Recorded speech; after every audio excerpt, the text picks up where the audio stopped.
韩国族的太太李嘉芬，伫个婚林有一间农舍透天厝，互人指控是违建。消息曝光了后，李嘉芬主动甲有争议的车库甲篮球场的部分来拆掉。馆长张立生讲，迄间农舍是伫个20多年前起的，当时的法令如何，会请相关的单位调查清楚，一切会依法来处理。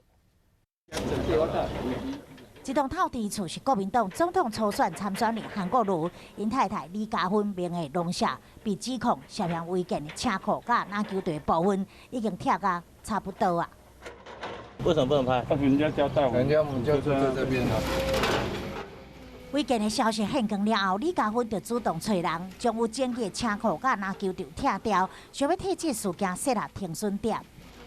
那其实它这个农舍是在20几年前啊，大概在当时的法令完全合法的情况下所兴建的。那如果说有其他不符合法令的部分如果我们看了以后呢相关单位去查看了以后，如果有这些事实的话，那我们会依法行政来做处理。农业处嘛讲，韩国瑜这栋农舍有争议的部分，虽然已经家己拆掉，但是因为厝是1、20年前起的，整体是毋是有超建违建，会搁再调出资料调查。